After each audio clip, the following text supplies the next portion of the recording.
बहादुर दर्जी की कहानी। एक बार की बात है, एक गांव में एक छोटा सा दर्जी रहता था। वह अपनी बहादुरी के लिए ग्रामीणों के बीच काफी लोकप्रिय था। एक दिन गर्मियों की एक सुबह की धूप में दर्जी अपनी खिड़की की टेबल पर बैठा। वह अच्छे मूड में था और उसने अपना दिल निकाल लिया। अच्छा जाम, सस्ता। सड़क पर चलते हुए एक किसान महिला रोई, यहाँ आओ प्यारी औरत, मैं एक जार खरीदूंगा। खिड़की से अपना दयालु सिर बाहर निकालते हुए दर्जी ने कहा, मैं इस जाम को खाऊंगा और काम करने के लिए कुछ ताकत हासिल करूंगा। छोटे दर्जी ने कहा तो उसने अलमारी से रोटी ली। रोटी का एक टुकड़ा खुद काट लिया और उसके ऊपर जैम फैला दिया। लेकिन उसने पहले अपना काम खत्म करने की सोची और फिर से जैकेट सिलने लगा। उसने रोटी एक तरफ रख दी। इस बीच जाम की तेज और मीठी गंध ने मक्खियों के झुंड को आकर्षित किया। उन्होंने बिन बुलाए मक्खियों को हटाने का प्रयास किया, लेकिन वे हर बार बड़ी संख्या में निकल आए। अंत में छोटे दर्जी ने धैर्य खो दिया और अपने काम की मेज से कपड़े का एक टुकड़ा लिया और कहा, मैं तुम्हें लाऊंगा। उसने उन्हें जोरदार थप्पड़ मारा। जब उसने कपड़े को हटाया और गिनने लगा तो उसे 7 मरी हुई मक्खियां मिली, जिनके पैर उसके सामने फैले हुए थे। जब दर्जी ने उन मक्खियों को देखा जो उसने मारी थी, तो वह अपनी बहादुरी की तारीफ किए बिना नहीं रह सका। यह पूरे मोहल्ले में जाना जाएगा, उन्होंने कहा। उसने जल्दी से अपने लिए एक बेल्ट काट ली, उसे सिल लिया और कढ़ाई की एक झटके में 7 मरे उस पर बोल्ड अक्षरों में। दर्जी ने बेल्ट पहनी और अपनी बहादुरी साबित करने के लिए एक साहसिक यात्रा पर निकल गया। जाने से पहले उसने घर के चारों ओर देखा कि क्या कुछ है जो वह अपने साथ ले जा सकता है, लेकिन उसे केवल एक पुराना पनीर मिला, जिसे उसने अपनी जेब में भर लिया। चौकी दरवाजे के सामने एक छोटी सी चिड़िया थी। उसने उस चिड़िया को भी अपनी जेब में रखने का फैसला किया। फिर वह उस मार्ग पर चढ़ गया जो उसे पहाड़ों पर ले जाएगा। जब वह पहाड़ की सबसे ऊंची चोटी पर पहुंचा तो उसने देखा कि एक विशाल दानव उसे देख रहा है। सालों से गांव दानव से खौफजदा था। अच्छे दिन दोस्त, बहादुर छोटा दर्जी चिल्लाया, आप कैसे हैं? तुम्हारी हिम्मत कैसे हुई मुझसे बात करने की? बेचारे छोटे जीव राक्षस दर्जी पर गुर्राया। बहादुर युवा दर्जी ने अपना कोट खोला और अपनी बेल्ट विशाल को प्रदर्शित की। ठीक है, आप देख सकते हैं कि मैं किस तरह का आदमी हूँ, दर्जी ने टिप्पणी की।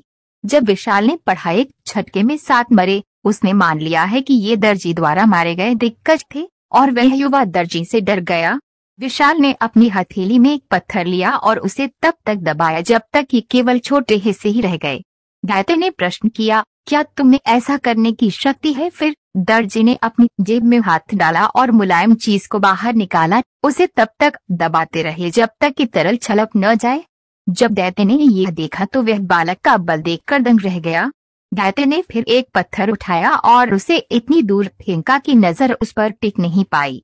अब छोटे आदमी, ये करो, विशाल चिल्लाया। उत्तर के रूप में दर्जी ने अपनी जेब में हाथ डाला, पक्षी को बाहर निकाला और हवा में उछाल दिया।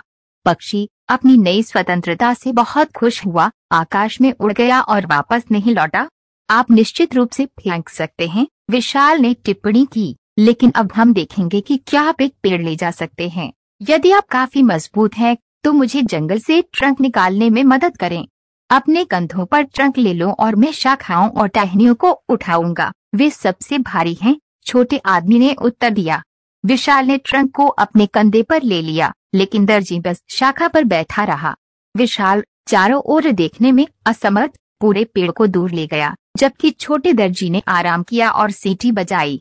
छोटे दर्जी की बहादुरी और ताकत के सामने विशाल अपनी ताकत पर सवाल उठा रहा था।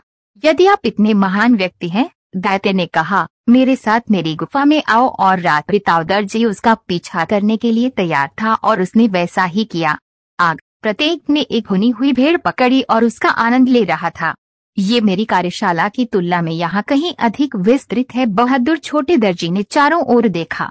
विशाल ने उसे एक बिस्तर दिखाया और उसमें लेटने और सोने में उसकी सहायता की। दूसरी ओर बिस्तर छोटे दर्जी के लिए बहुत बड़ा था। वह अब उसमें लेटने की बजाय कोने में रेंगता हुआ चला गया। जब आधी रात हुई और दैत्य ने मान लिया है कि छोटा दर्जी गहरी नींद सो रहा है, तो वे उठा, लोहे की एक बड़ी छड़ी और एक बार से उसने बिस्तर को काट डाला, यह सोचकर कि उसने अच्छे के लिए एक आदमी की टिड्डे को मार डाला है। इसके बाद वह गांव पर हमला करने के लिए आगे बढ़ा। जब ग्रामीण राक्षस से बच रहे थे तो छोटा दर्जी कहीं से भी चिल्लाता हुआ दिखाई दिया, मैं तुम्हें नष्ट कर दूंगा। अब भयानक विशाल विशाल ने युवा दर्जी को अमर माना और भाग गया, फिर कभी दिखाई नहीं दिया। दूसरी ओर छोटे दर्जी को उसकी उल्लेखनीय बहादुरी के लिए गांव में लंबे समय तक याद किया जाता था और उसकी प्रशंसा की जाती थी। एक छोटे बहादुर दर्जी की कहानी हमें क्या सिखाती है? ये हमें बताता है कि यदि हम पर्याप्त रूप से बहादुर हैं और अपने आप में विश्वास रखते हैं तो हम अपने जीवन में किसी भी कठिनाई को आसानी से पार कर सकते हैं।